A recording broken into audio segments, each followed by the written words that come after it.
Hi guys! Lunch break. Nasa kabilang building na naman kami nilagay kasi walang work walang gawa yung line namin. So dito, kahit lunch, papakita ko sa inyo how to do dugi-dugi. So dito, ang bibilis lang ng gawain. So, ipiped mo lang siya.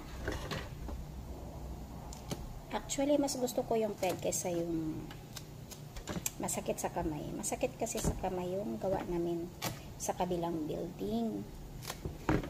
So, since wala kaming gawa, ganito lang yung papadikitan mo lang ng ped. Yung maayos na maayos, maganda pagkadikit. Kasi, itatapon pa to sa kabilang company.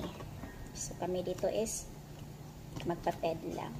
Saka itong clip na white. 4 na clip na white, tapos 3 na ped na maliliit. So, that's it.